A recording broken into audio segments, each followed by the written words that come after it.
Hey, yo, this King Earner coming to y'all live and direct. The topic today is about John Gotti. You know, John Gotti, everybody that don't know him, John Gotti was an honorable man. He was accused of being a part of the Gambino family, something he never admitted to, something he never confessed to. He had a movie before that was Gotti, that's a mean joint too, that was an HBO special. But now he has a movie that just came out. I think it might have been written by his son. The reason why I think it was written by John A. Gotti is because the things that took place in the movie, I know Johnny, the real John Gotti, would have never said any of those things. He would have never admitted to anything. He would have never, ever admitted to being a part of a Cosa Nostra family. You have to understand that John Gotti was such an honorable man, right? After he retired and they were coming to him while he was in federal prison, they told him, listen, just sign your name and say that you, and admit that you was a part of a Cosa Nostra family. And, you know, we'll give you a camp or something. You don't got to be up here in ASD or whatever the name of them Jones, ADX or whatever the case may be. John was tough as nails, man. You know what I'm saying? You have to realize that John had a lot of people that took shots at him after he done a lot of good things for people. People would say, oh, this person is a bad individual. He done this, he done that. Well, I know the things that you guys are accusing him of, and I'm hearing what Sammy the Bull said. But who's to say that Sammy didn't do all these things on his own and just wants someone to be the fall guy? You know what I'm saying? Who's to say that John Gotti may have been a little rough around the edges as a young man, as we all was at the time, but changed his life around? You have to remember and understand that not only was he loved by his family, but he was loved by his community also. They say that he put a lot of rigged up situations in juries. I don't believe it. The reason why I don't believe it is because the people loved him anyway. So what was the reasons to really rig these people into doing anything? You're going to see on the movie, I'm warning a lot of people, you're going to see on a movie where it's being made to seem like John Gotti is an individual who taught his children to be in the streets, or, you know, told them don't do this, don't do that. And everybody, every parent tells their child, especially in this time, not to really speak to the police. The reason why is because so many police are murdering individuals nowadays. You know what I'm saying? I have to say this about John Travolta, version of John Gotti. It was honorable. He done a good job. You know, like I said, it was something that went on in the movie that I already had knowledge of. You know, Italian mafia, they don't believe that, well, at that time, they don't believe that pleading out is of honor. They look at, if you plead guilty to something, is that you told also, because you got to realize in their plea agreements, the government are going to put certain things to make a mockery of them. And being head of a Cosa Nostra family or a part of it is going to be one of them things. So, you know, we got to start tuning into understanding of who these gangsters really were.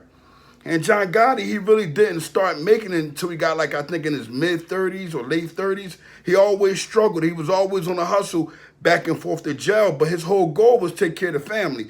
His goal wasn't nothing else. And the most honorable thing about John Gotti that I liked was that he never took anything out on people that wasn't a part of what he'd done. And this is what I've got, the information I got from people. You know, I got this from a lot of the Italians that were in the feds. You know, I was in the feds, so when people say, how you know so much about these people, or how you know this, or how you know that, I've been to places you never were.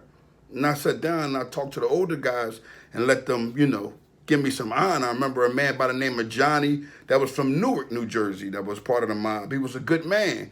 And he taught me a lot of things. He let me know a lot of things. And he had a different perspective on how John Gotti's son, John Gotti Jr., was doing things. You know, he didn't like it. He said that the thing that they, you know, this thing of theirs, they didn't speak on it all the time. Like, it wasn't nothing that they talk about. You know, a lot of individuals have to understand that in the streets, period. If you're supposed to be a part of the streets, why are you speaking on these things? You know what I mean? Why is you making it a thing that has to be everybody's business? It's no one's business if that's what you're truly about, and if that's how you take care of your family, you know. But like I said, some individuals going to do what they want to do. But John Gotti was a man of honor. I like the movie.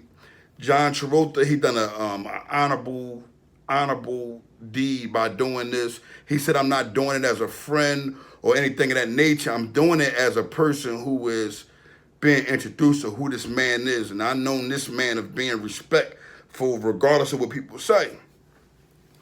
You have to understand that the government don't have the respect for John Gotti. You know why? He made a lot of money. They don't want no one to make no money. The reason why they don't want individuals to make no money because a lot of the government don't get paid a lot of money. The stuff that they do, I mean, they really tapping lines and all that. They get the money to do things like tap lines and, they get permission from judges. They got that power, but they don't have the power to make their living conditions better than a person who, quote unquote, has their own business because they're working for a big corporation, not a regular corporation. They're working for a huge corporation. You know what I'm saying? That's how the CIA always getting in the middle of everything they got going on because a lot of them, they have a weak bridge too. The government isn't no different than anybody else. They're human beings. The thing is they tend to lock up individuals and treat these individuals in one of the worst ways. Like John Gotti, they had him at ADX. I think he was in Marion also, but you don't need a man by this age and how old he had gotten at the time to be sitting in the cell to die, because that's what ends up happening. You end up losing your mind, end up going crazy, or you end up thinking that you're so strong and you're really not strong, and you wind up dying anyway from not going to the doctors and doing things that you're supposed to do. You get used to being in that cell. The shower comes to you. Your food comes to you. The mail comes to you on the screen. And a lot of people think they're tough and they're built for that, but you're not. Only the John Gottis, only the Larry Hoovers, only the Wayne Perrys, individuals that got the same type of honor that I have, that have forgiveness, that need forgiveness for the things that they've done wrong, but they're not making it public. You know what I'm saying? They're really getting on their knees and praying. And that's what I think a lot of individuals need to start doing. A lot of people need to start praying more than anything, because the way the community is going, I don't think we're going to have any John Gottis coming up in our community. I don't think we're going to have them type of individuals wanting to help out. You're not going to have your Sam Christians. You're not going to have your Noonie Mims and all these other good, honorable individuals. You're not going to have that type of Craig Haynes and Skag Murphys, and you're not going to have those type of individuals that say, you know what? Leave everybody alone that has nothing to do with crime. You're not going to have the youngins say that. They're not going to say, don't bother so-and-so mom or so-and-so daughter or so-and-so, because they're not a part of that. You see what I'm saying? They breaking rules. And this is why I tell all the youth to come away from even being a part of these individuals. These old heads that y'all think they got a lot of thoroughness to them, they don't got no thoroughness to them. You know what they got to them? They want to make you thorougher than them so they can live off your name, youngin. They want to make you famous so they can live off your name. Whole time you got the name, but they got the money and you ain't got a coin. Whole time, trial time, guess what? You ain't got a lawyer. You acting like you had a lawyer because you just happened to bounce into a good court-appointed lawyer. We got to begin to let our youngins know that even though I have a certain love and a certain respect for John Gotti, Gambino family, and because I love the fact that they protected themselves and they wasn't going to let Paul Costello just whack out anybody in their crew, I honored those type of things, but it's nothing good about it. It's nothing right. No matter how much of a smile you see me make when I hear about John Gotti, it's only because my grandmother and my grandfather, they raised me up watching these gangsters come up. My grandmother knew when John Gotti was going to trial. She had the channel on the news when he first gave him the money. So I remember all that type of stuff. You see what I'm saying? And my grandmother was a gangster in her own mentality because her husband was a number writer at one time.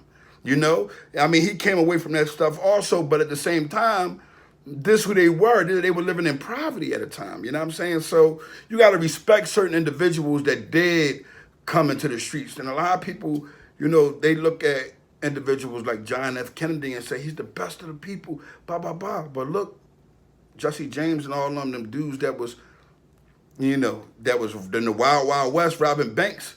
If you look it up, you'll find out that these dudes is connected to the Kennedys. They're related to them. I'm not going to hold y'all too long. I just wanted to tell y'all to go check that movie out, man. Check out the new Gotti joint, the John Travolta joint.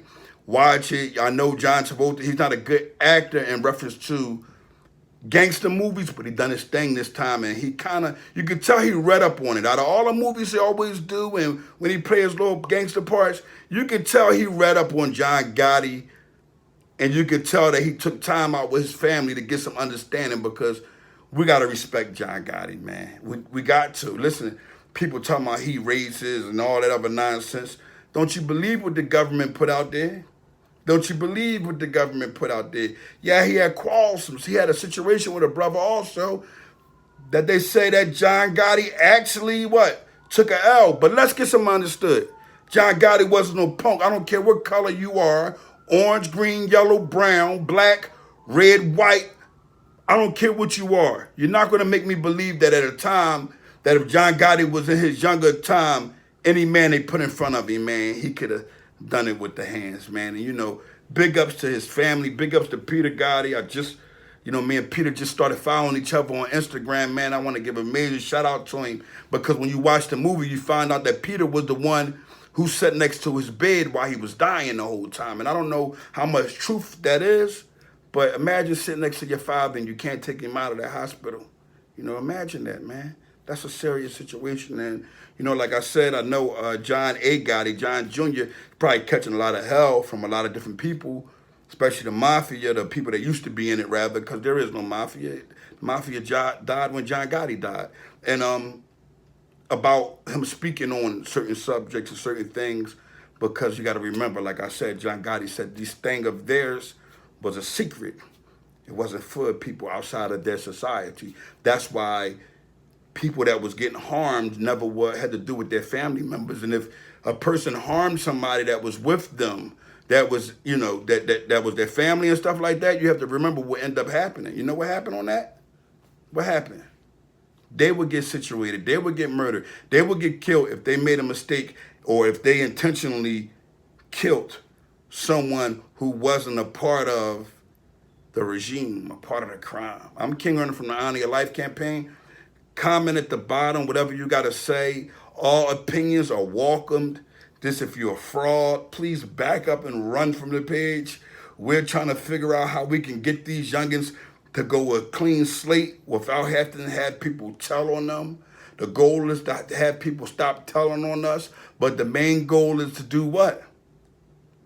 Not do anything for anybody to tell on you. Youngins, you're better off getting a job. OGs, you're better off telling your youngins to get a job, because guess what?